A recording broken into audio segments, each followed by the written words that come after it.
Welcome to Working Together on Wakelet. I cannot wait. We have had Felicia here before. We have her here again. One of my really good friends. Lover. I was about to say soon to be, but I'm not putting people's business out there. You don't know what's going on. But Working Together on Wakelet is what we're going to look at today. I am Dr. Desiree Alexander. I am the founder, CEO of Educator Alexander Consulting. These are all the different ways you can find me. If you're watching us on the YouTube channel, no, you cannot get the certificate, but you can get the knowledge. And right under the video in the description, that is where you're going to find the resource, the Wakelet for today. So make sure that you grab that. So what do we have coming up? We actually have a couple of weeks where we're not going to have a webinar. And then April 23rd, we're back with nurturing a linguistically inclusive learning environment. That's going to be really a hot topic, making sure that we are not only engaging our multilingual learners, but making sure that, we are being inclusive. Just an awesome topic. I can't wait for that one. Then we have in May, equity in instructional coaching. If you've never heard Victoria speak, you don't want to miss this live. Then we have leveraging YouTube for learning. Love me some YouTube, love my YouTube channel. I've only really used playlists for learning. So I want to learn more about how I can leverage YouTube actually in my classroom. Then ISTE Live is in New Orleans, y'all. You got to come visit NOLA and visit the first live ISTE in a while now, right? So I'm going to be presenting there. I'm going to be on the committee. I'm going to be all over the place having fun. And then we have immerse students in learning, exploring AR, VR, and XR. I don't even know what XR is, but I'm going to learn about it. From Michelle's going to come back and teach us that. Then we do have one last session for ELA teachers through the BER program. This is a paid virtual class, but only one left for this school year. So make sure that you check that out. And then last but not least, this is not till September. We have increasing your EdTech footprint and influence. It is a virtual session, September 17th. It is free unless you need a certificate. So I think you have to pay like $1 or something for the certificate, but free. There you go. 9 p.m. Morocco time. So we got to do that time conversion. So there you go. Now, I know you love my voice and you want to hear me speak more. This is not my jam. I'm just the hype man. That's all I do. I just hype you up. So we're going to learn about Wakelet from Felicia. So let's get started. Good morning, everyone, or, good afternoon or good evening or happy next day, wherever you are joining us from in this beautiful place that we call Earth, or on this beautiful place we call Earth. But I'm so excited that you are here. And then for those of you that are watching the recording, I hope that you can at least take away one, if not more, ideas about how you can use Wakelet to do some collaboration, not only with students, but with your peers, with other educators, and then even on a global scale, how you can do that.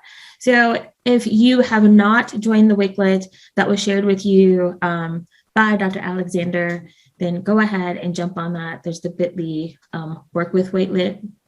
Just to remind you that bit.lys are case sensitive if you're typing it in yourself. Otherwise, and the other thing is you will have access to this forever. How long Wakelet is around, you will have access to these resources and you can use them, whether you have an account or not.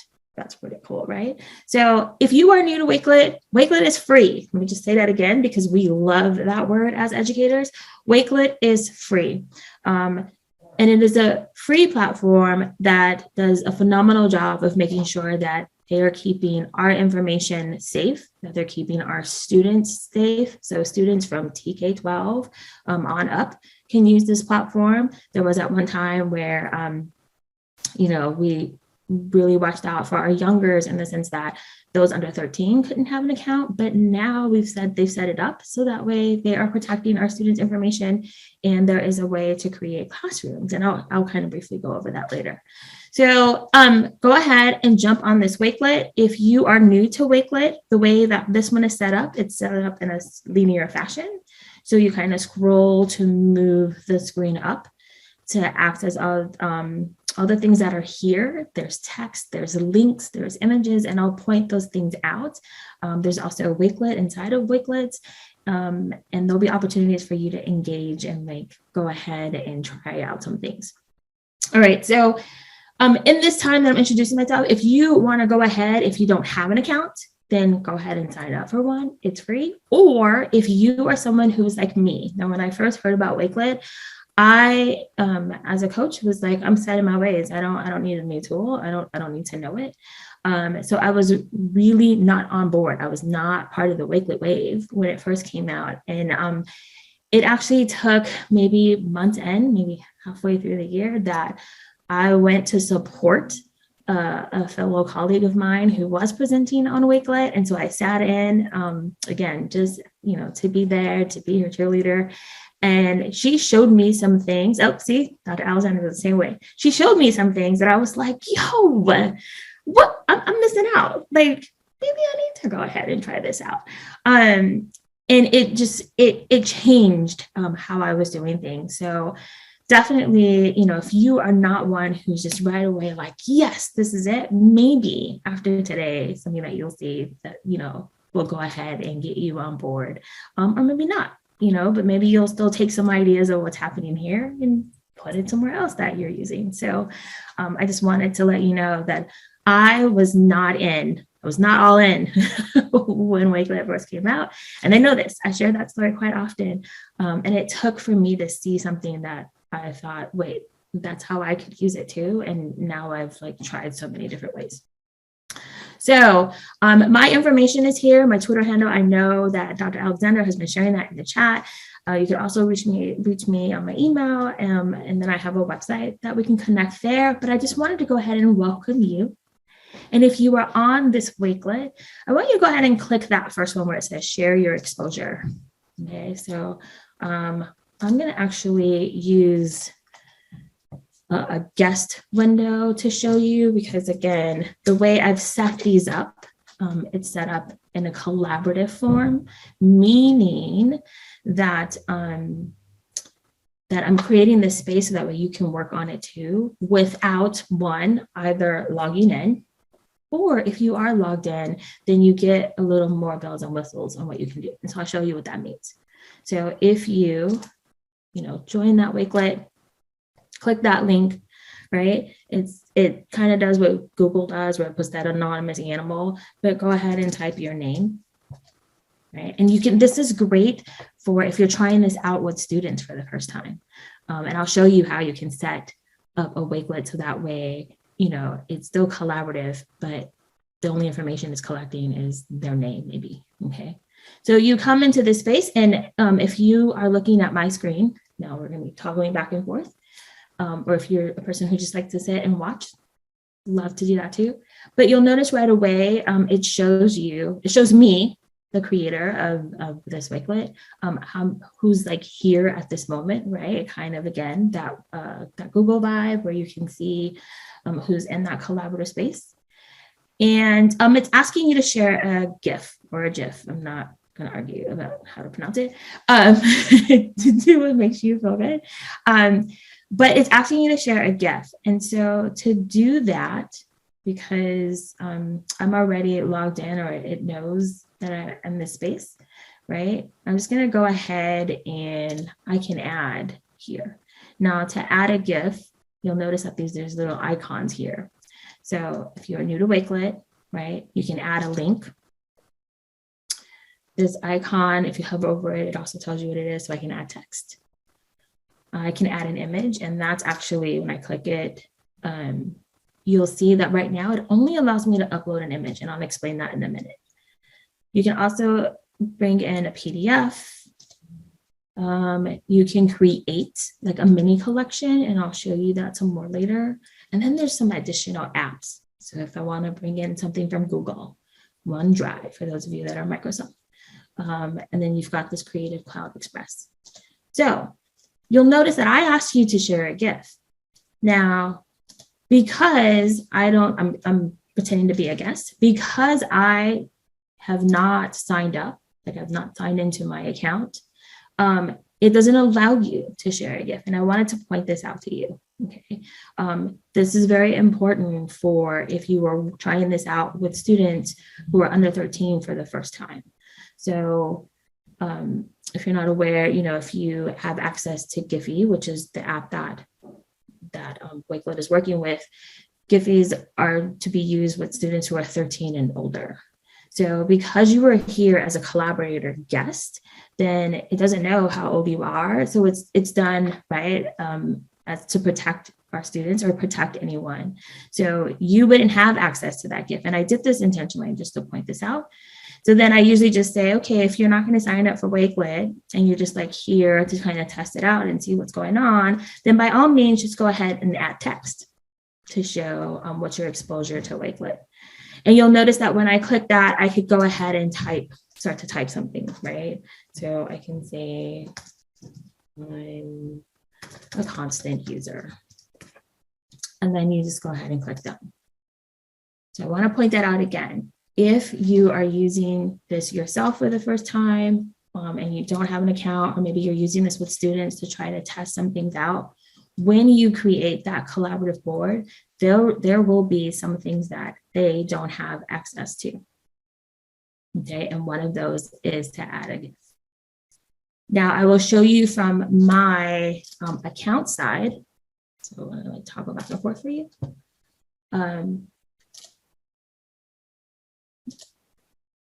Okay. So from my account side, when I click on it, so let's say you are someone who has an account, and maybe you set up this collaborative space and your students also have accounts. It's going to go in. I think my internet is slowing down. Now I'm in here, no problem.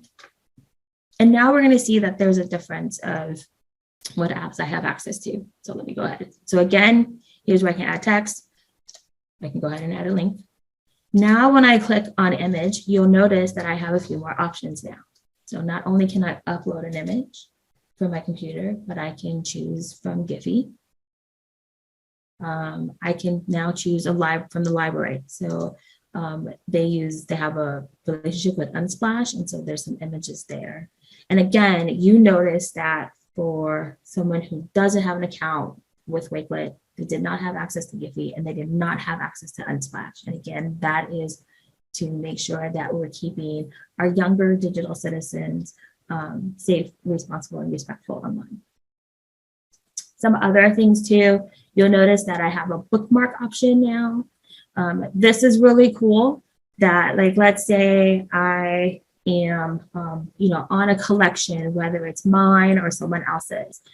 I can go ahead and everything that I add from my collection goes into this bookmark section. It like keeps track of all my stuff. And if I wanted to bring something in from another collection without I have to get the link and do all those things, that process, then I can just go ahead and search in my bookmarks. And these are things that I've been saving. The other thing too is if I'm on someone else's collection, there's a little bookmark that's at the top of their collection. It will, if I click that, it will go ahead and save all the things that they added in that bookmark, and it will save into my bookmarks. And now I can bring that information over to a new collection for myself.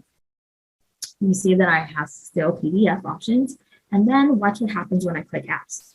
I have many more apps that I can access. So I can access Twitter. I can access Flipgrid, which is really cool. I just want to show you. So with the Flipgrid one, I'm not actually pulling in videos from my account. What it's doing is I can go ahead and create a Flipgrid short. And I know, you know what, that's right. I told you I wasn't going to use video, but I'm not. I'm just going to show, so don't worry.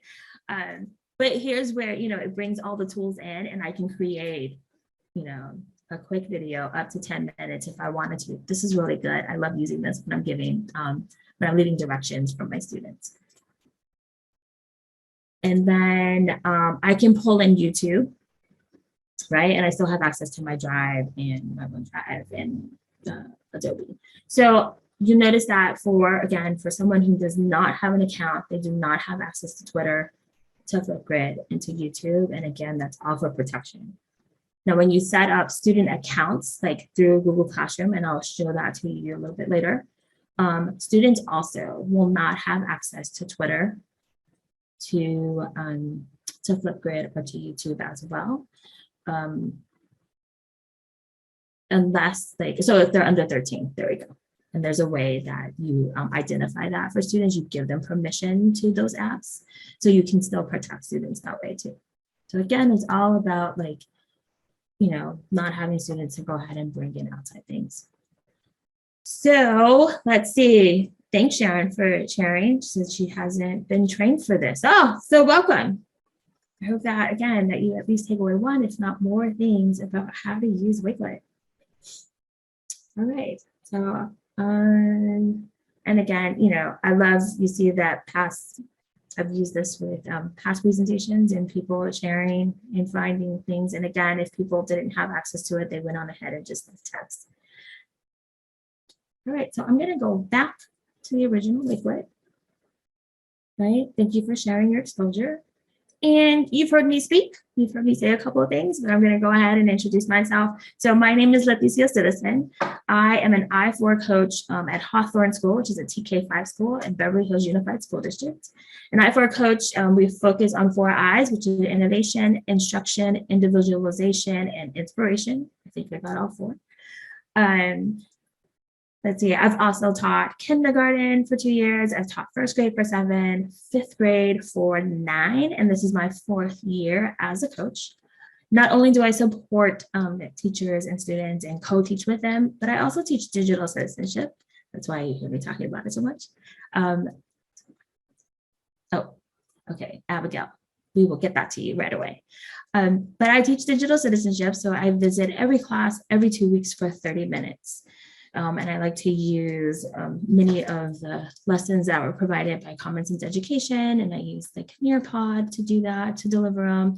I bring in Wakelet, so I have some Wakelet classrooms too with students, giving them opportunities to practice these digital citizenship skills and be able to do this in a space where I'm there facilitating and helping out, right, to make sure that they are being safe, respectful, and responsible. Also, I'm the co-founder of Equity in Action California and Tech Teach Grow. And so, yeah, there's more things here about me. I've also included my Wakelet, what do you call it? Like my Wakelet page. So that way you can see some of my public Wakelets that I often share with others. So you can take a look at those things.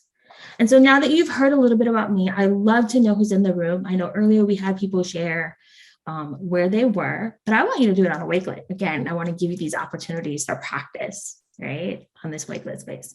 So if you would go ahead, we've scrolled up or moved the space, and we have a Wakelet check-in. So I'm going to go ahead and just, so that way you see the 2 spaces. I always try to show from a guest space, but you can just go ahead and click that link. Again, because it's set up as a collaborative space, go ahead and type your name.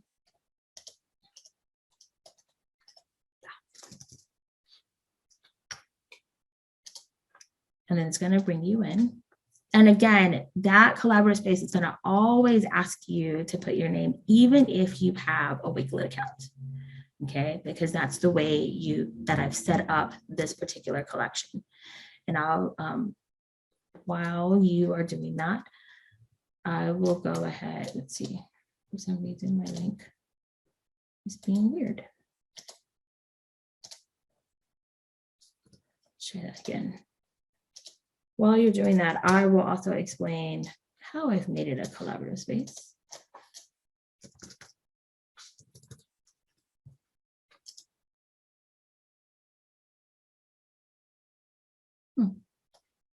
Is it working for others? Is anyone else having issues with it? Should be. I don't know why it's saying it's undefined. And that's going to work for me when I log in. I want to make sure it's working for everyone else.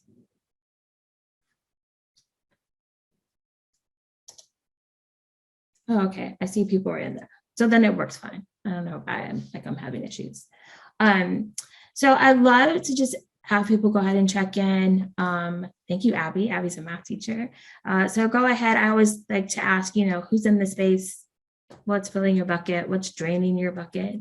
Again, to do that, just to point out, your options are up here, right? You can include a link, but we want to go ahead and include in text.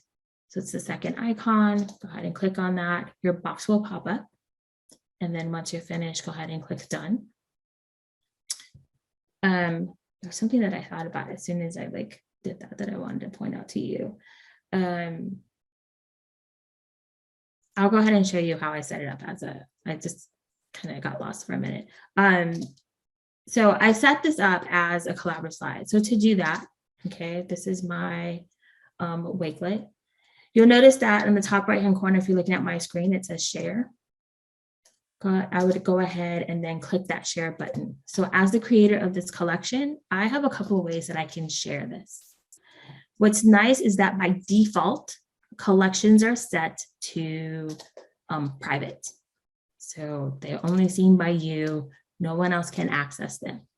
If you want to be able to share a collection, but you just want it unlisted, meaning people will only have access to it if you give them the link to see it. So this is only to see the collection. When they see that collection, if you have any links there, they can click on those links. They just won't be able to change anything. Okay, so that's the first part. You can share a collection so that way others can see it and access it, but they can't add anything to it. They can't delete anything. If you set it to public, the difference between public and unlisted is unlisted means that only the people that you share the link with will be able to see your collection. If you change it to public, then that means your collection will then be added to your homepage. And I'll show you in a minute what that looks like. All right, so again, you've got 3 ways that you can share or that you can house a collection. You can keep it private, so that way it's only for your use. You can make it unlisted, where you share the link and only the people who you share the link with can use it. Or you can set it to public, so that way it goes on your homepage and anyone who comes to your homepage will see your different collections. You also notice, you also see that you have options on how you're sharing that link. So you've got QR codes, you can embed it on a website.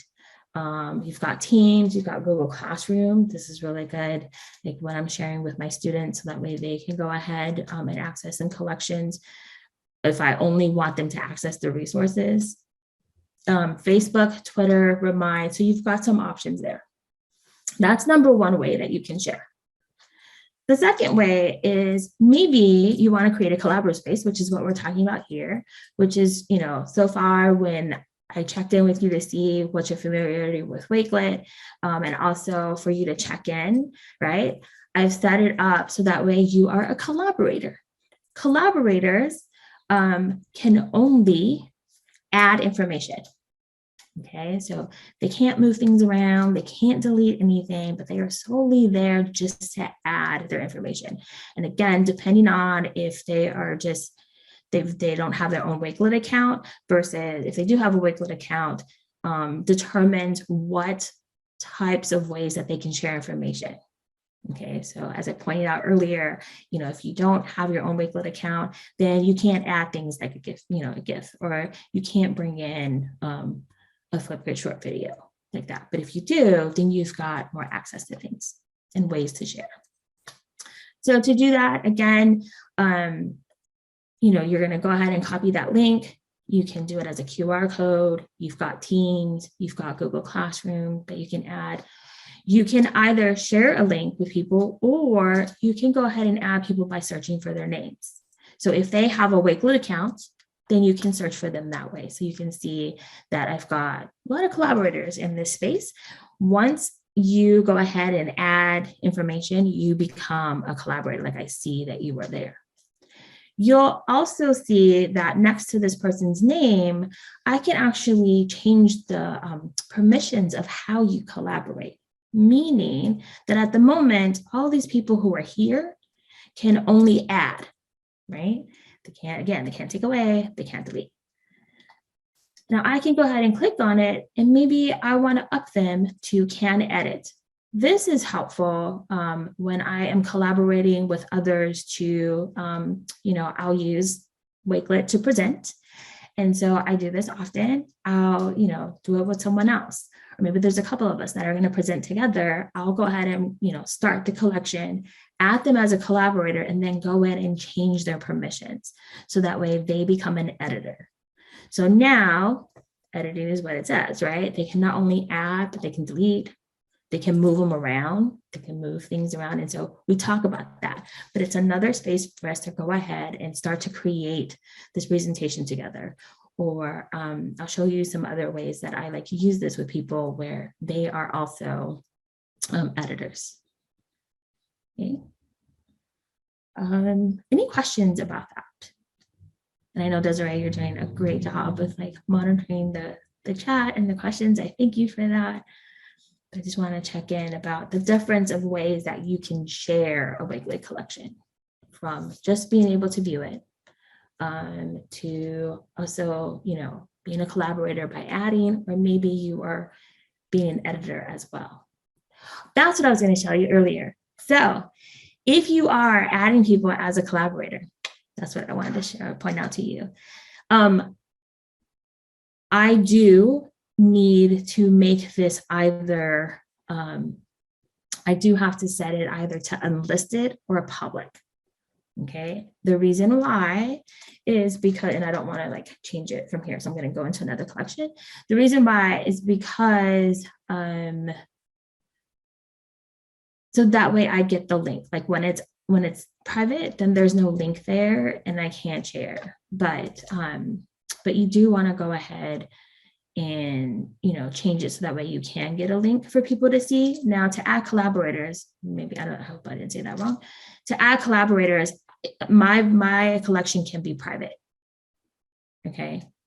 I don't need to change it to public or unlisted if I'm going to add collaborators, because for collaborators, there's a whole different link. So I hope I said that right. I'm not mixing myself up. All right. So again, if I want someone to see or put the collection on my homepage, I'm going to either change it to unlisted or public, so that way I get a link. If I want someone to be a collaborator, I don't have to make my collection public or unlisted. I can keep it private, and I still get a different link to add people as a collaborator. All right. I wanted to show you my homepage because I've been talking about homepages, and so that way you can see what it looks like.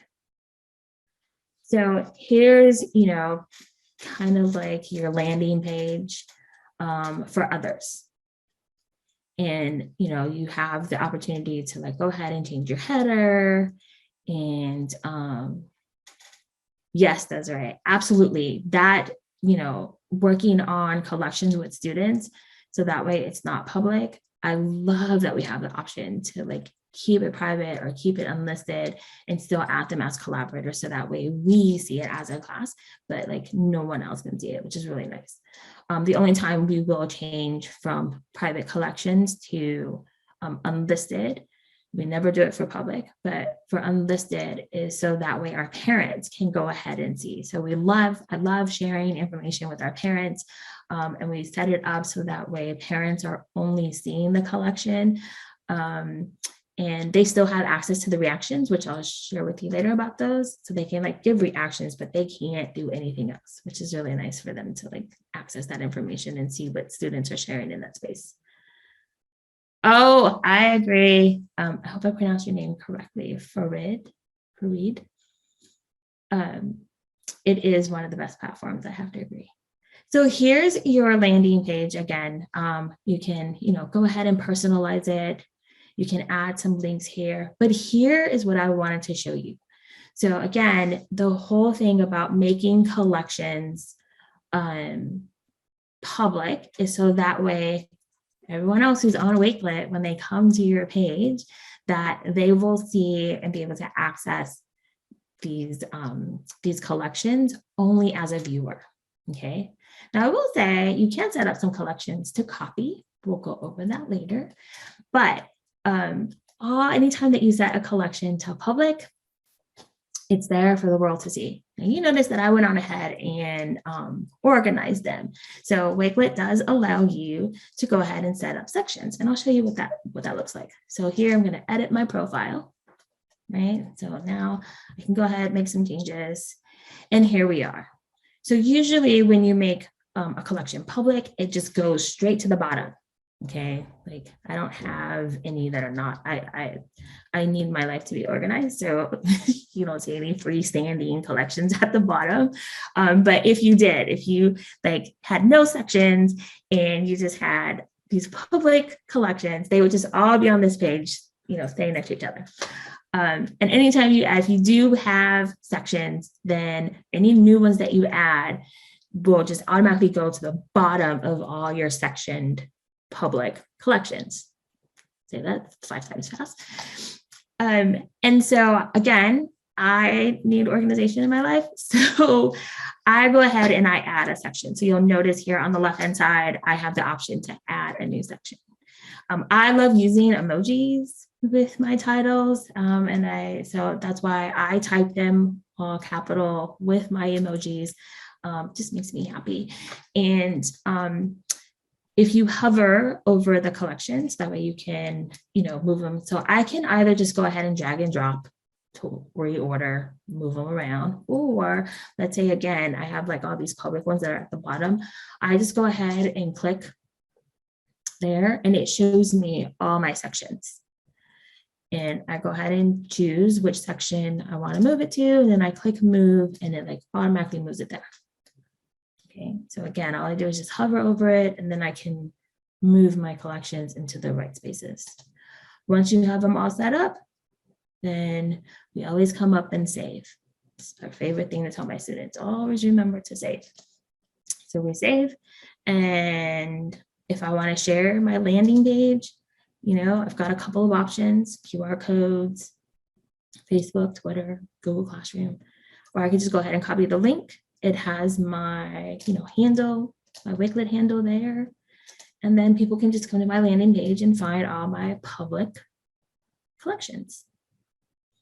I did say earlier that, most of these collections are set up for you to just view and do nothing else. However, I do have a couple of templates, and I've also shared those too on the Wakelet that we're using today. There are a couple of Wakelets that you can copy. Okay, so what does that look like? We're going to go ahead and go into one just very quickly. But here's a Wakelet where I've set it up so you can copy. Oh, you know what? Again, I need to put this in a different window because, again, I'm signed in. It's always so fun when you're presenting. Okay, so I'm not signed in here. All right. So this is what your view would look like, right? I've kind of included directions about how to access, how do you make a copy of this? This is a template, right? So it tells you click copy using the 3-dot menu above to duplicate this collection. And I love doing this for students too. So you would go ahead and click that 3 dots and you'll see that you have an option that says copy collection. Once you do that, then everything that I've shared here in this space now goes into your own collection. What I love about copy collection is that it does give credit to where that collection came from. Love that, right? Again, great way to demonstrate for our students digital citizenship. So you'll get a little small, I believe it's right up at the top that'll say, copied from, and it puts the title of the collection. And I can't remember if it puts the person's name, but I think it does. And if I'm not mistaken, it also links to that original collection as well. So you always get credit for that, which is really nice. And they can't take it away because I know we have some people who like to do things. So you can copy that collection. You do have to set it up that way meaning that, so now I'm back in my original menu, my original window.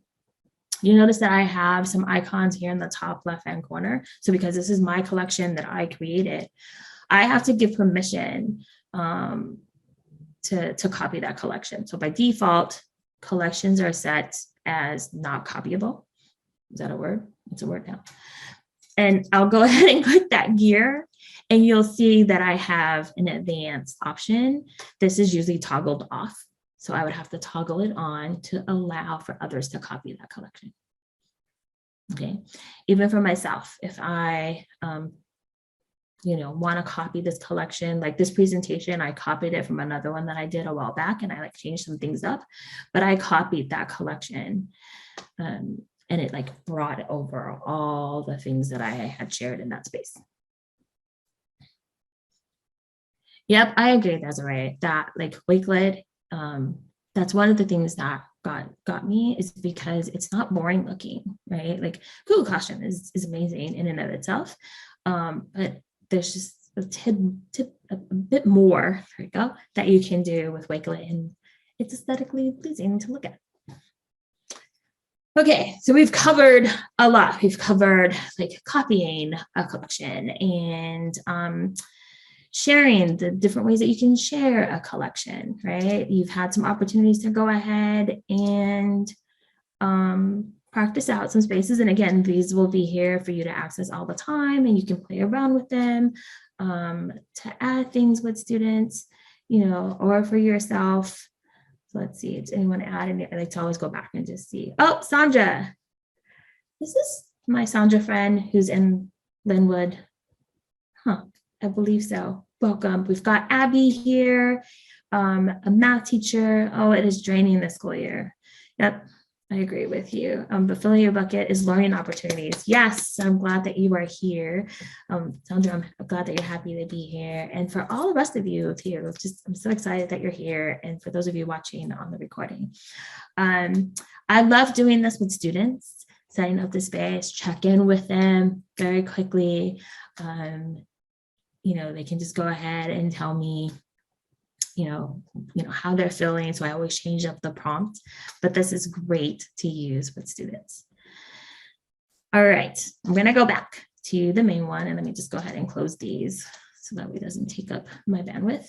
But we're going to go ahead and move. And so I love to check in and just see, all right, I like to create spaces for you to play around. But what is collaboration to you?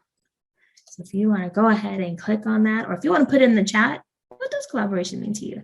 I set this up because I love, again, using the GIFs. And so it was like new, what was it? They brought it out a year ago is when they added GIFs there.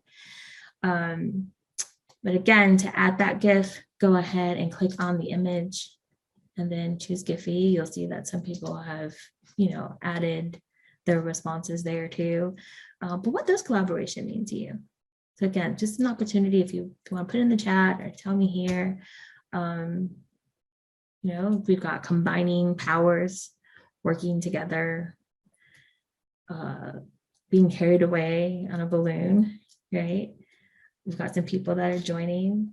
So go ahead. I just, and I wanted to check in to see, are there any questions that you have? Thinking creatively. Thank you, Gail. Right? Working as a team. Thank you, Shaniqua. If I'm pronouncing all names correctly, that I am. Let's see, working together as a team, and team in all caps. I'm wondering, Araceli, do you have an acronym for team? I know some people like to do that. Set up an acronym for what team means. Let's see, together, I don't know, trying to think of one on the spot. Not very good at that. But yeah, go ahead. I mean, these are all great. I'm just going to refresh. I don't know if there's a way my stuff is going slow now. Don't know why. Oh, there we go. See, I need to refresh because I knew some people would be on here. Ooh, hey, isn't that Miro? Farid, I hope I'm pronouncing your name correctly. That reminds me of Miro. where you get to move things around and see it in real time. But yes, that is a great gift on collaboration. Hi, let's see, Bridget is, playing around in the space. So thank you. Let's see. No, just being on the same page. Okay, so not an acronym. I got it. Updated this morning my internet. Oh no, don't tell me things like that, Desiree. Like that frightens me. Like I hope I don't have anything, like it doesn't do anything because I don't have the little icon that says update, so I hope I'm okay. On the Google Chrome front. Chrome put out a security patch. Oh, It was fine. When I restarted the whole computer, it was completely fine, but it did start going really, really slow. really slow. Yeah, that was this morning. So just to let you know. Don't scare me. That like worries me a little bit because I think it's like slowing down. So I had to replug. Ooh, gal, yes. Gotta do that replug. All right, so we're gonna go back. So that's just another way to again engage with students, have them to check in. So collaborative learning, here's what Wakelet says about collaborative learning. There's this whole image here, right? So higher level thinking, oral communication, we've got promotion of student-teacher interaction, increases student retention, preparation for real life, employment situations and exposure to, and an increase in understanding of diverse perspectives. So I love to share this thanks to Tisha Poncio, who now works in the education department part of Wakelet. She shares that and I love sharing it with others. Just, what is that whole thing about collaborative learning on Wakelet? So coming back. All right, so I'm going to scroll down. And I want to show you some ways that, I've had you go ahead and play with some things that I've talked about, like the back end of different ways that, you can use what things a Wakelet can do. But I want to show you how you can do this with students, right? So I'm just going to share a couple of collections that I've created that I'm constantly using with students. You have access to these too. At the bottom of this Wakelet, I have some templates too. So I've taken some of these and made the template available for you to copy so that way you don't have to reinvent the wheel. But here's one that I love doing, Caption This. So again, I do teach digital citizenship to all of our classes every 2 weeks. And so sometimes I might, set up a space where they're going to caption an image that I've taken from one of our maybe a picture book that we're doing about digital citizenship, or maybe one that I've taken of the class doing something, and then we're going to tie it into what the topic is for that day, and I'll give them some questions to think about. But I'll set up the picture here. And then I'm sure to tell my students, make sure that when you add your post, you do it below the picture, right? Sometimes I still get students who put it at the top. But I set up this space as, yes, great for SEO. I agree, Abigail. But they go ahead and just kind of tell me, what do you think this picture would say? Or what is this picture, what is it telling you about? And so students can go ahead and type their responses. And then again, they are just there as a collaborator to add information. And you'll notice, I said something about it earlier. You'll notice that next to each post, there's always this thumbs up. Well, if you hover over it, it actually has reactions. Now, I'm very intentional about letting my students know, here's how we're going to use the reactions today or for this activity. Right? There's no because our students are so stuck on how many likes did I get? How many hearts did I get? Right? How many emotions did I get? That I always tell them that that's not what it's about. And so I'm very intentional about setting up what do the different emojis represent.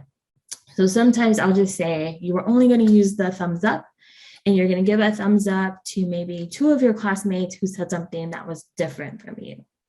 Or I might say, go ahead, the thumbs up means, you agree. The heart means that you loved it. The 100 means, they're stating a fact that you didn't know. The light bulb can mean this is a new idea, or the celebration, like I'll give meaning to the different emojis, and then say again, you're going to read everyone's response, and you're going to give every person's response, an emoji based off of the criteria that I've set. So I'm very intentional, so that way it's not a free for all, because instantly, it never fails that when I first do this, students immediately try to jump in and like, how many hearts did I get? How many likes did I get? How many, you didn't, did you do mine? Did you do?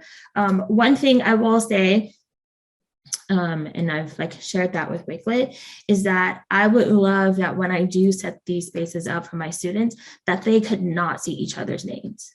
So this is something where, if you like are someone who's like me, who like uses Nearpod or uses like Padlet sometimes, I love that I can go ahead and make it so that way students are anonymous and they can't see each other's names, because then I also have students who get caught up on, hey, Desiree, which one did you do? Or Shaniqua, which one did you do? Right? I love that I tell them it's not about who said it, you're focusing on what they said. So I would love, Wakelet, if you're listening, again, to go ahead and give us that option to take away the names. Maybe as the creator of the collection, I will see it, but like no one else will. That would be really nice, because I don't want my student to get caught up on who said it as opposed to like what they said.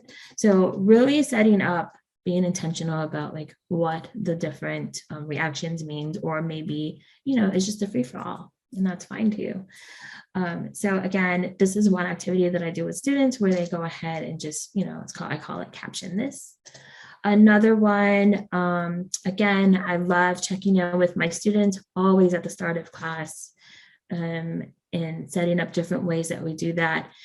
This one actually is, I love to check in with my classes. So because I see them all year long, I like to do this about 4 times throughout the year. So maybe every 6 to 8 weeks, I'll do a check-in where I want to get a pulse of how our class is going.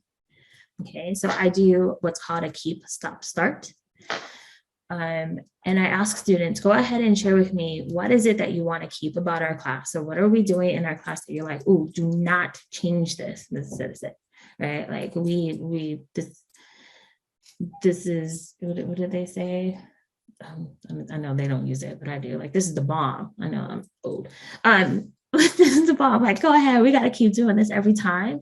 They also share, what is it, something that they want to stop from our class? So if you're like, we don't ever have to do that again, please stop. Don't have us, this is how I felt about it or whatever, then go ahead and share. And then the last thing they have to share is, what do you want to start for our class? So what do you have some ideas where you're like, ooh, it would be awesome if you would bring in, coding. It would be so cool if, instead of checking in at the start of class, you check in at the end, or whatever that is. So students are able to go ahead and share in this space, and then we talk about it collectively as a class. So I go ahead and talk about what are some trends that I'm seeing, because I want to acknowledge, I want them to understand that I value, because that space is also their learning space, and that they're a part of it too, and that we're here to like make these changes together. And it's no offense to me, right? I don't get my feelings hurt if they say something about like something that I'm doing, because this is their environment that they're supposed to be learning in and growing in. And I want them to be able to know that I value that. So I do go ahead and make changes based off the information that they share here. Because students pick an animal instead of their name to remain anonymous. You know what? You're right. I never thought about that. I like that, right? So then I just need to set it up ahead of time, or maybe have them share in a space which animal they are. I like that, Shaniqua. Thank you for sharing that. That's a good idea. Can you read what she shared for the people watching? Oh, that's right. Thank you for asking that. So Shaniqua said, for example, could students pick an animal instead of their name to remain anonymous? Only the teacher / coordinator, so whoever is facilitating that space, only would know the animals that's connected to the student names. I think that's brilliant to go ahead and still maintain that anonymous space. Thank you for that. So yes, this is the keep, stop, start. And again, I do this about 6 to 8 weeks throughout the year. I try to do it at least 4 times. And I love doing it at the end too. So that way I know going in for next year, and I keep track of all of these, to switch it up. But I love getting feedback from students so that way they understand that they, it's ownership. They take ownership for what we're doing in our classroom. All right, going back here, the next one is, and this is perfect because NaCoWriMo started yesterday. April is here. So if you're not familiar, April is National Poetry Writing Month. I love doing poetry with students, even in digital citizenship. One way I do it is using Wonderopolis, which is a free site. If you're not familiar with Wonderopolis, you have to check it out, but they do a wonder a day. So there's always a question, why is the sky blue? Who was Harriet Tubman? They do anything from, social studies and science to math and just random facts, but it's a quick, short, nonfiction text that students can read. It even has immersive reader, so to read to them. Oh my God, immersive reader. I didn't even say that here. There's immersive reader on here too. Did I say that earlier? But it reads, the students can read the quick information. So I love using it, especially during Poetry Month. So when I was in the classroom, like I was self-contained, I would do Wonder Wednesdays with my students throughout the year. And then for the month of April, we did a poem a day, we call it a Wonder Poem a Day. So students would read an article on Wonderopolis, and then instead of writing a paragraph to tell me what they learned, they would write a poem. And we would go through and talk about the different poems that work best with nonfiction text. That's all here. So while this starts off as an individual task, or you can partner students up to work on this hyperdoc, either way, it's up to you. So it can start off collaboratively or it can start independently, but it does end collaboratively nonetheless. So students would come here. Again, this is set up so that way students will copy it. It gives them directions on how to do so. They click that hyperdoc. They're going to go ahead and go through the activity. So once they've made their own copy, and remember, it doesn't show the 3 dots for me because this is in my collection, but for students, they would click those 3 dots, go ahead and copy that collection. It's going to walk them through the process. So again, they can do this individually, or they can do this collaboratively, partner them up. Sometimes I'll let them go ahead. If you want to have more people involved, they can do so. Do you organize your Wakelet lessons by day, by week, or by unit? So the question, sorry, Desiree, I just remembered. So Abigail is asking, do you organize your Wakelet lessons by day, by week, or by unit? And then her second question is, can the students work asynchronous in them? So first part is, I think for now, I just kind of do it by lesson. And because I see all grade levels, like I have a space that's like my 5th grade collections, my 4th grade collection, I kind of divide it by grade level and then the topics that we're doing. I will say that we're not using Wakelet all the time, but when we do, it's kind of organized by my lesson, or that theme that we're talking about. So if we're talking about cyberbullying, or maybe media, multimedia, engagement, if we're talking about empathy, if we're depending on the topic and depending on what we're doing here. Now the check-ins that I do with them, I alternate between doing a check-in on Wakelet. The next time we might check in on Nearpod. Sometimes I might just have them answer the question on Google Classroom. So I just kind of, people always ask me, why do you use so many different platforms? I do that because then ultimately in the end, when students are creating, I want to give them choice about how they're going to do it. So I'm giving them opportunities to engage with these platforms in different ways.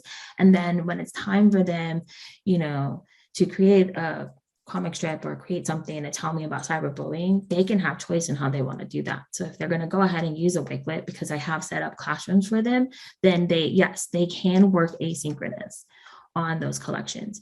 Even the collections that are here, I have students that'll say like, oh, Ms. Simpson, but I didn't get to finish, because remember, I only meet with them for 30 minutes.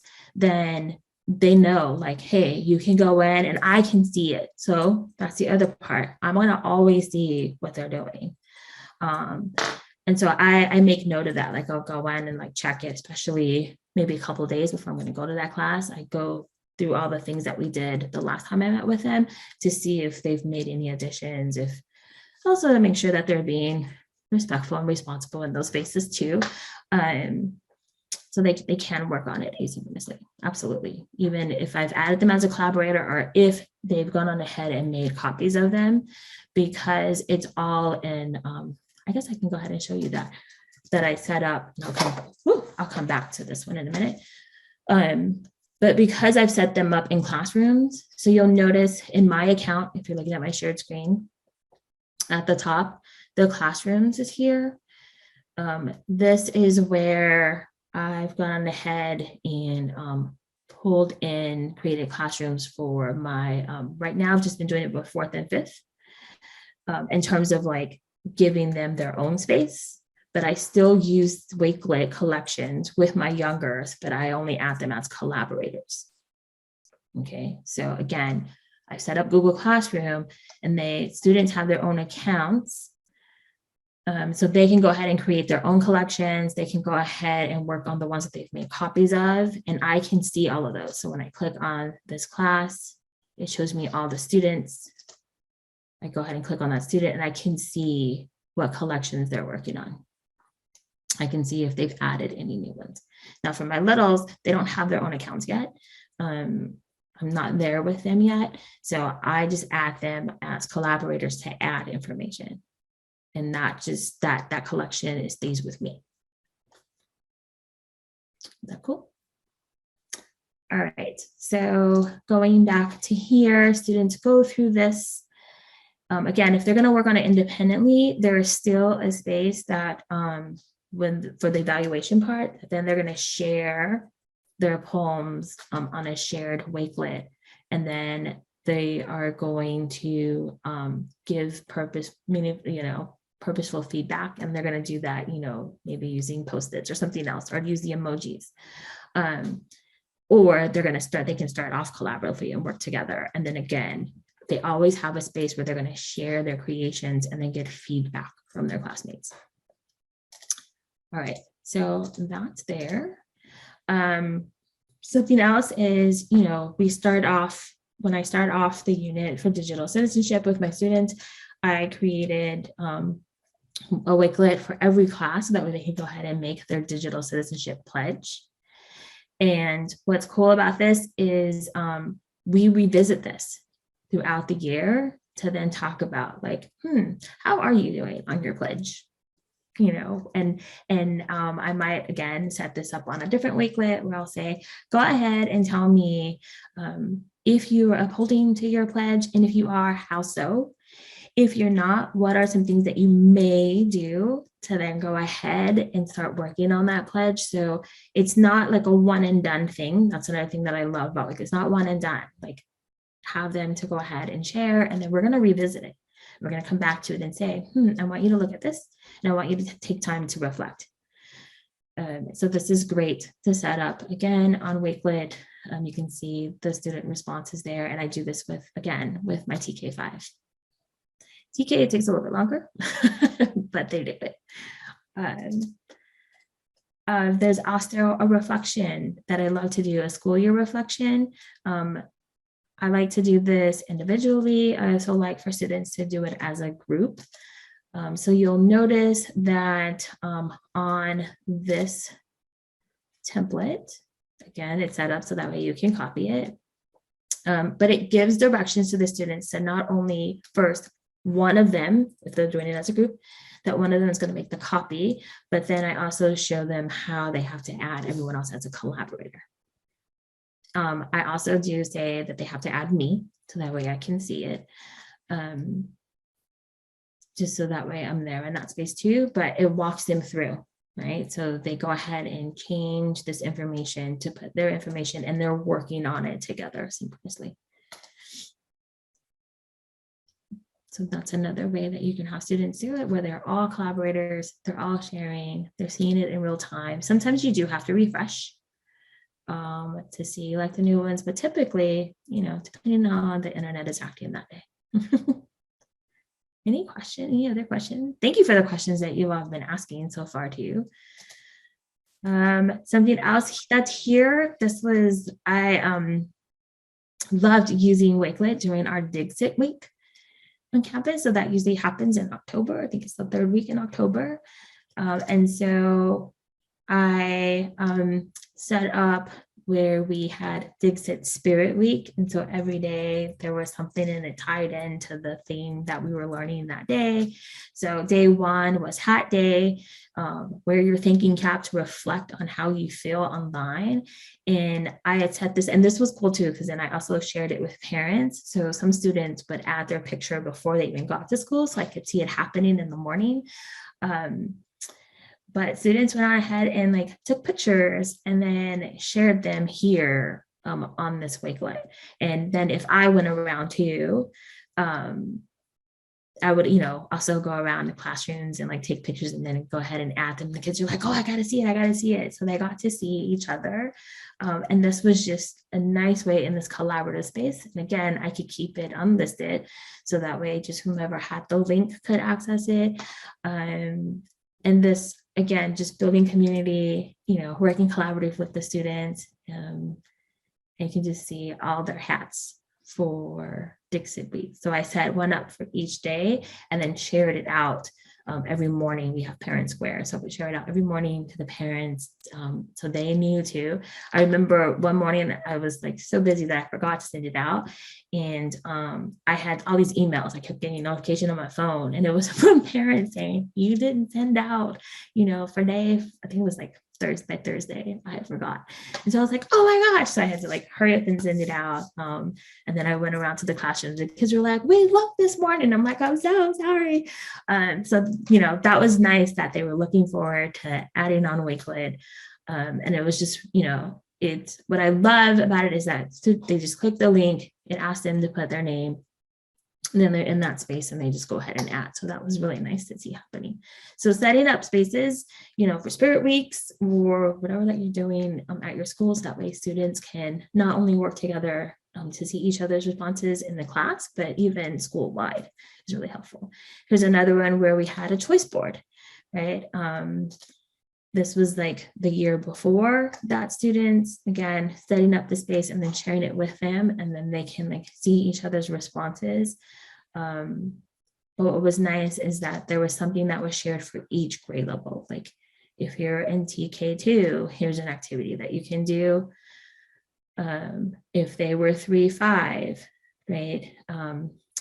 Here's what you could do. There was something that they could do school-wide. And so that's the other thing I love about Wakelet is I can also share links to other platforms or other spaces that they can use. So they were supposed to share about being a balance on this Padlet. And then I also included a family activity, right? So just setting up spaces where they're coming in together, trying to find these things, and they can either work together or work with their families, but it was one for each day that they could go ahead and check out. Any other questions so far? Oh, thanks, Sandra. Yeah, I love that too. So I want to check in with you because you've been listening to me talk. So this is something that I love doing with students. So maybe not which type of Wakelet, but I'll like pose a certain question. So this one is set up so that way you're not a collaborator in the sense that you're going to add anything, but you can still, remember I told you can still use the emotions, the emojis that are there, right? So I want to check in with you. Go ahead and like come into this space, and the directions are to use the reactions to select 2 different types of Wakelets you would like to create, right? So again, you would just hover over and then make a choice. Love doing this with students where I've set up the options. So like I did one with TK where I put different animals. Like we had read a book about, it was if you give a mouse an iPad. No, if you give a mouse an iPhone, that's what it was. And so then we were talking about animals and stuff. And so I had set up where I put all the animals here on the Wakelet, and then I like sent them there, and they got to like vote, right? They got to use the emojis to vote. And this time I didn't like assign what the emojis meant. It was just like, choose one, like which two are your favorite or which three are your favorite, right? And they could go ahead and just like mark it. So I just want to check in with you, and you can do this in the chat or do this on the Wakelet. What's something that you want to try with your students? Is it choice boards? Is it like setting up a space for Spirit Week? Or maybe you have a different kind of week that you do. Maybe a caption this or a check-in. Something else I love doing too is a notice and wonder. So I'll like include an image there, a primary source, and have students go ahead and type, what do you notice? What do you wonder? And they get to see each other's responses. Maybe you want to do a check-in, whether that's a keep, stop, start, or maybe, you just want to check in and see how they're feeling. A reflection, maybe just as a sharing space where they all can just, go ahead and put information there, or collaborative hyperdocs. So which two are you like, or maybe if I use some your own ideas. One thing that I didn't add here that maybe I can add later and you'll still be able to see it is doing collaborative newsletters with students, right? So like putting them into groups. I do this periodically for digital citizenship, where students would get together in groups of like 4 or 5 and then put together a quick newsletter about what we've been doing so far in digital citizenship. And so they will go ahead, I'll give them the template, they'll go ahead and make a copy, and they get to decide what information they want to put on there, what images, what text, right? They're going to link it to anything. Great way to allow students to reflect, but also share that information with other classes, and then also with our parents, right? We get to share with our school board so that they know what's going on with what we're doing in digital citizenship. All right. So yes, by all means, share, which ones? All right, so let's go ahead. Now I have a section here that's collaboration with colleagues. So here's one. I love doing this. So part of being an I4 coach is I also host PDs for our teachers. So I love setting up reflection spaces. And I do this with students too, but I love doing it with adults to give you time to like think about, what is that we talked about. And so instead of it being like, oh, a feedback form, it's time for you to, just to give you time to reflect on all the information. So I love, and I got this idea actually from, she's like a cousin to me, but Dr. Kia, she's the one who taught me this years ago. And we like had a conversation about like, what does it mean to like get feedback at the end? Or, is it about for me, or is it about the person who's doing the learning? And again, the person who's doing the learning is the one who's doing all the talking, which kind of defeats what's going on right now. But this is why I'm giving you spaces to go ahead and share. But, even if they're not talking, still be able to share, what are you learning? Like, how are you processing what's happening? So I do what's called the wow, how, now. Wow is your big takeaway. Your how is if you still have any burning questions or question. And then what's your now? What is a thing, your personal challenge that you're like, I'm going to try this tomorrow or Monday when I get back to school, or the next day, depending on when you're doing the PD. And then just setting up this space for people to go ahead and share, what are your reflections, right? So and then I'm able to see those questions, and then I'll reach out, or what I like to do is like, send, and then my thank you email, maybe if I'm doing a PD, my thank you email, say like, here were some of the questions and here's some answers to that. Or if I'm just doing this with my staff, then I send out either I could go individually to the teachers, but I'm like, maybe someone else had that question too and just didn't know, or maybe they saw that someone else asked that, and so they're like, oh, I want to answer too. So I'll again just send out an email with the questions, not with the person's name, but just, here are some of the questions, and then here are the answers to that. So using it as a reflection space, again, doing this not only with your colleagues, but if you're doing a PD or with your students too. Students love to do that. Here's one for colleagues where I did a summer selfie bingo. So every year I'm always like revamping what that means. And this is just a way to keep in contact with colleagues over the break, right?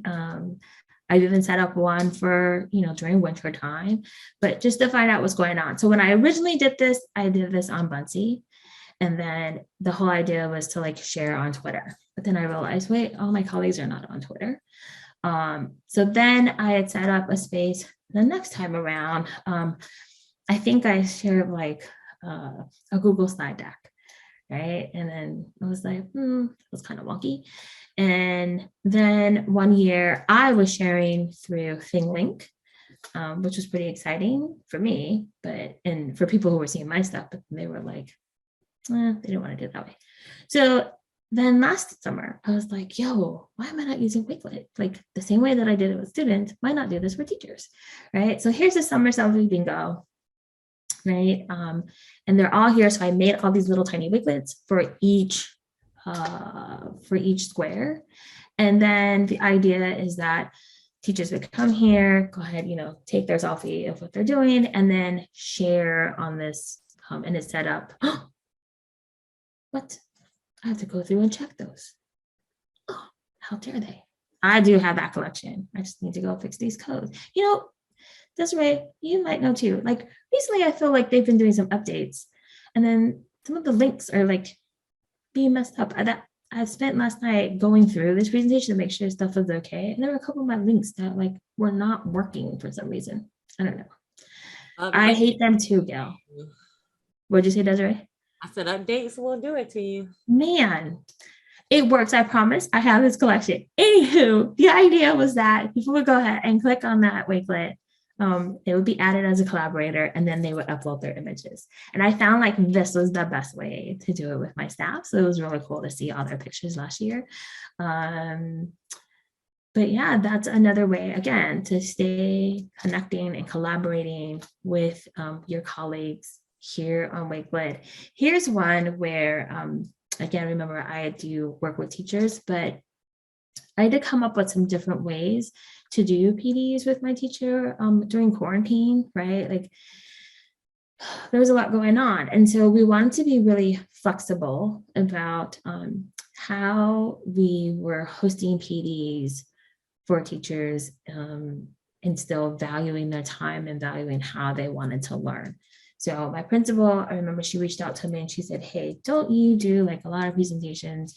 How about like, I know you've got recordings. I see that you're presenting all the time now virtually. Like, do you mind sharing those recordings with teachers? Is there a place that you can put them? Like maybe on Google Classroom or something where they can just like access the links and they can just watch. And I was like, I like what you're saying. Let me like mull it over a little bit and see how I want to do this. Like I need to be like creative and then really be intentional about how I go about it. This is where Wakelet comes in. So I set up these on-demand sessions. So I created a Wakelet for every one of my presentations. And so all teachers had to do was come here. They've got choice, right? What do you want to work with? They would then, click on that Wakelet. In every Wakelet, so I set them up all the same way. This is where I use, remember I told you I love using the Flipgrid shorts. I set up a Flipgrid short for every collection, for every, on-demand session that they would play first. And I kind of just walked them through, here's how you use this. Here's how you access the information that's here, right? And then I included the recorded session. So I like accumulated all my videos from all over that I've been presenting, gave them a small, like, here's what this is about. Then I gave them the presentation resource there for them to access as well. And then again, always need a space to reflect, right? And here's where they can also see each other's reflections. But I set that up for every one of these on-demand sessions. Oh my gosh, the response that I got from teachers was amazing because they weren't beholden to come at a certain time. They didn't have to worry about like, oh my gosh, but I missed that session. Oh no, I didn't get to see this. maybe they're just like, I can't today. Today's just not the day that I can people and that I can learn. And maybe I'm just going to do it on my own time, another time, whatever that was. Teachers had access to this, and the response was amazing.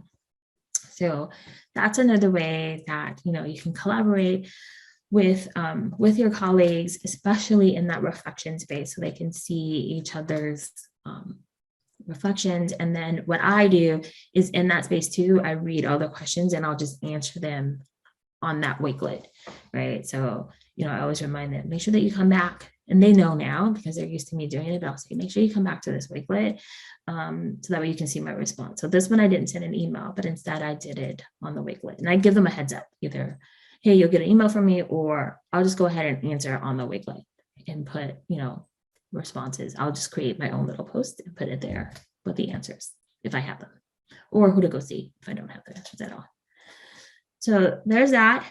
Here's one where I've curated resources. And you're like, but if you're doing a curation, how is it collaborative? I'll show you how. So anytime I do a curation of resources, right, instead of just having like them all there, I like to set up Wakelets inside of a Wakelet, call it a tidal wave. And so I like, because again, I need organization in my life. I went on ahead and set up, these, let me close all of these because it's going to slow it down. I set up these Wakelets that have all, the information. Here's something I want to point out, because some of you may have noticed it, okay? And this is perfect because all three have something different. There are different layouts that you can have in a Wakelet. Have you kind of realized that, right? So I am very selective about which layout I'm going to have for every Wakelet. But this one that you see, so let's see, if you're looking at my screen, right? Here are the layout options. So you have what's called media, which is the main Wakelet that I've been using with you, is set up so that way it's the linear, right? You have compact, where it would take everything and just make it a little bit smaller. You've got grid, which is the way this is set up. So I love using this for choice boards. When if I'm curating resources for my teachers, setting them up into different topics, right? You also have a mood board, which, what just happened? I think it went away. Let's see. You get to see behind the, I don't know what just happened. There we go. All right. So you get to see mood. This is the mood layout. I love using the mood layout when I'm curating, like when I'm putting all the curated resources on a topic. I love using mood board when my students are responding, like you saw for when I was doing the check-in with them, because then it like puts it all there and they can like see, like get a big picture of what's there. So I'm very selective about the different layouts. The last one that I want to point out is the column. This one's new. This one just came out, let's see. Was it last summer is when the column one came out, and I'll show you the column ones. There is one of the collections that I have that's set up in a column. That one sometimes, depending on the amount of information, can get overwhelming. So at least for me, so I really am selective for columns, or I try to make sure I don't have too many columns, right? So, but it's a game changer. This new one, the column one, was really nice. It's another great way to just organize. I wanted to point that out to you. But going back here, I've told you, like, while I was doing the curating, what I love to do always whenever I'm doing like curation topics. Oh, thank you. I don't know if I'm a pro. I'm still learning all the time, but thanks. What I always like to include when I am curating resources for teachers is I always like to include a Wakelet where they can add a resource.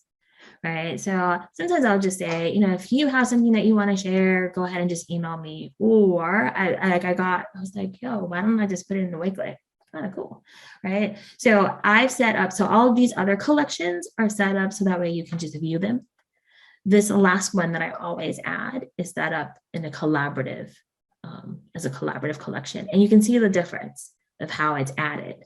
So when you just add a collection, it like makes it looks different than the one where that's how you can tell like, oh, this one is a collaborative one.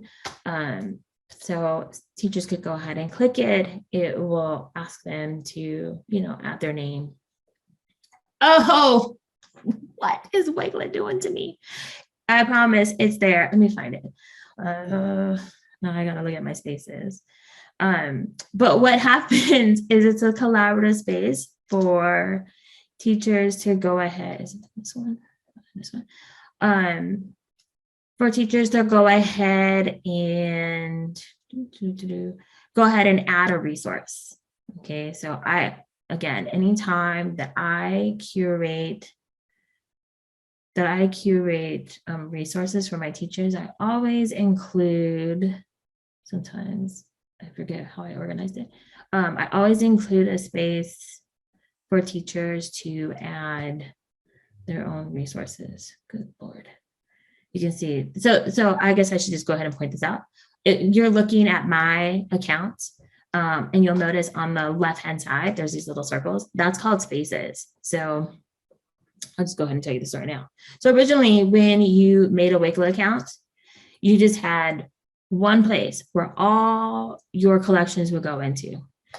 And you can't move the collections around, like the way it was set up, you couldn't move them. So however you created your collections, you could come here and like choose how you want to sort them, right?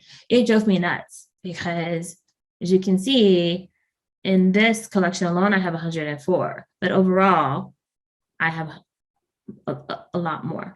And it was driving me crazy because I couldn't organize them. So I even started like making collections and then putting my collections in there just to help. Again, remember, I need to be happy in my organized space. That I was like, Wakelet, you got to do something. Like, come on, we got to change this up a little bit. So the income spaces. Now, originally, I will say that spaces wasn't necessarily created for us to be organized. It was a space so that way for, again, way back when, students under 13 could not have an account. Spaces was an alternative way to still allow for students to share and to collaborate safely without like getting their own account. It also was highlighted so that way, people wanted to see each other's collections. So Spaces was set up that way again to allow that to happen. For me, it became an organized way for me. So now I went on ahead and created these spaces and I like use emojis to represent each one. And in there, I can go ahead, like, again, if you notice, I'm hovering over this collection. If I click these three dots, I can then move my collection. So I can move it into one of these spaces. So that's what it became to me. I think of them as folders, right? Like it's my folder. And then in each one, when I click on it, then it has these different collections that I'm creating. But sometimes that organization can like backfire because I'm trying to find the one where that I created for Black History Month.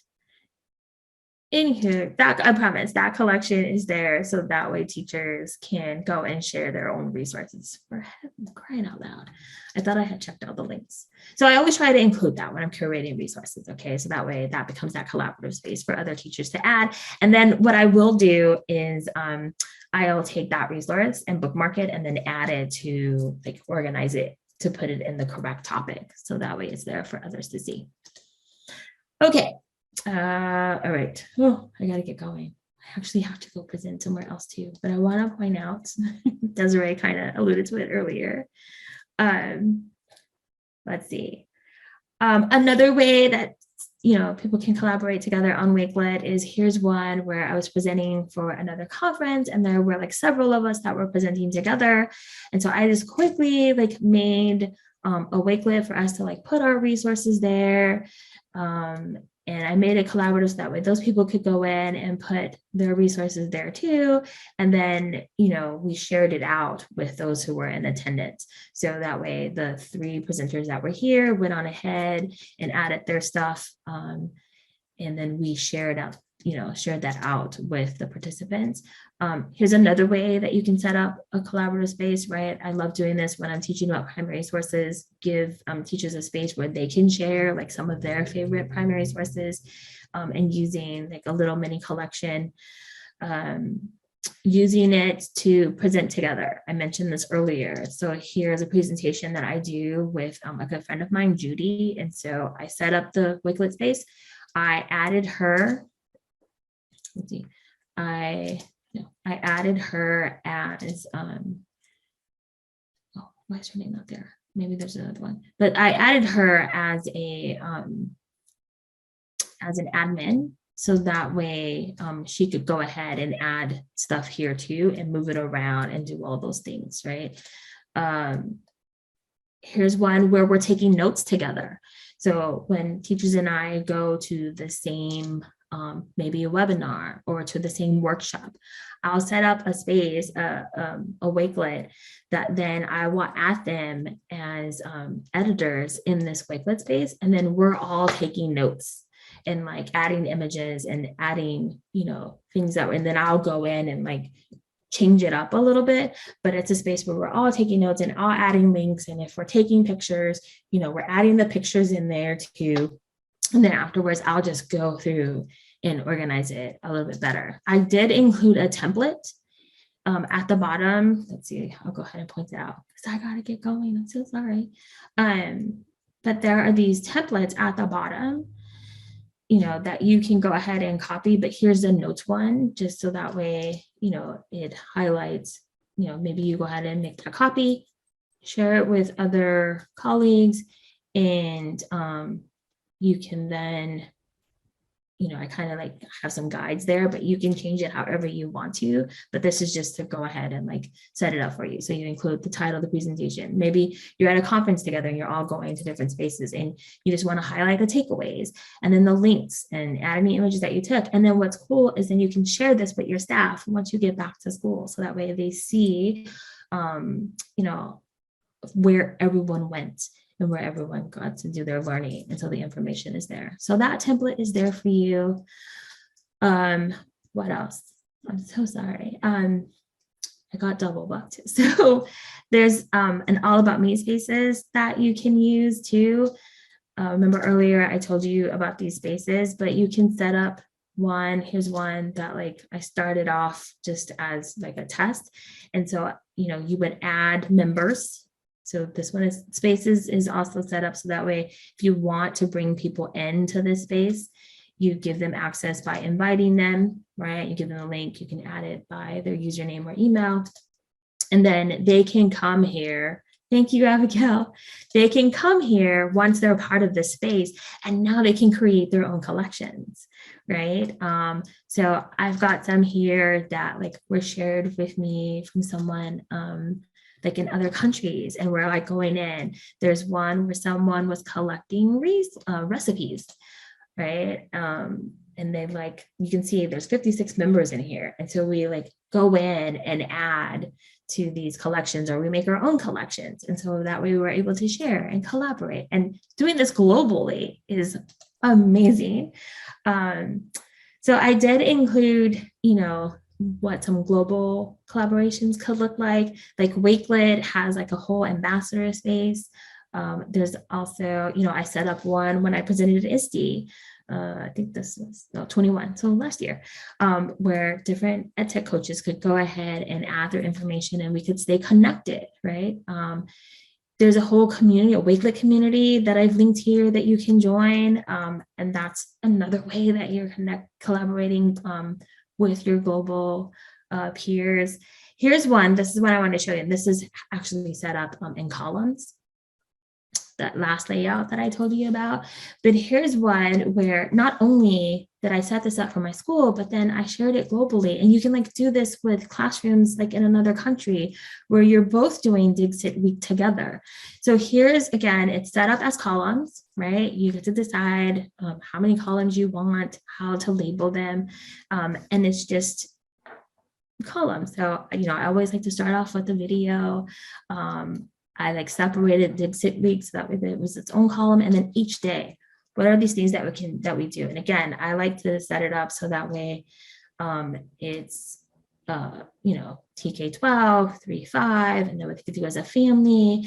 There's even this place where they could do like a flip grid, but doing this so that way other classrooms that you're connecting with other classrooms and sharing this out, game changer for real. So lots of information, lots of things that are here. There's a whole playground area that you can check out.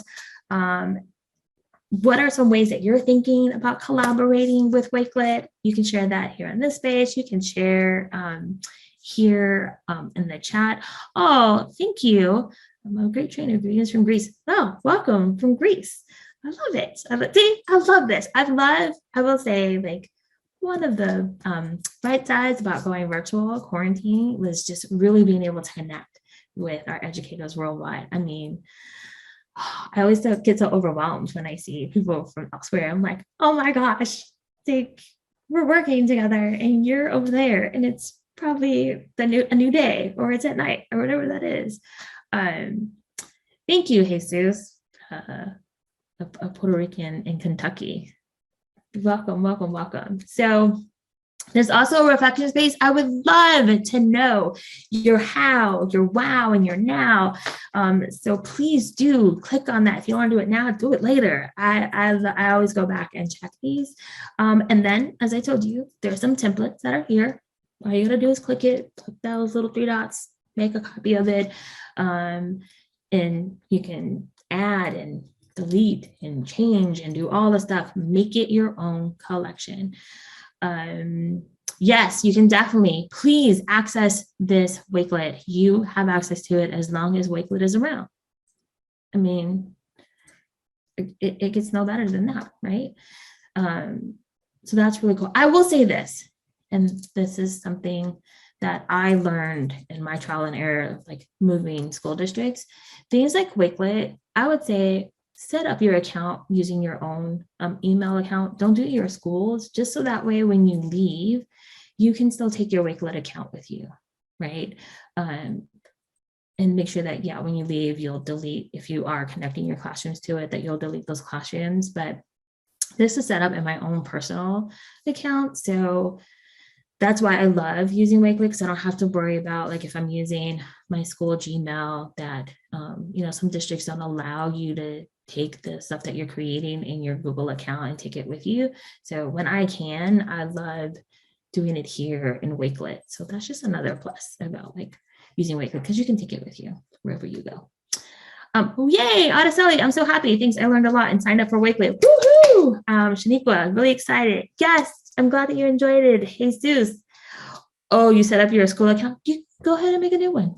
Here, I'm going to show you something. I actually have a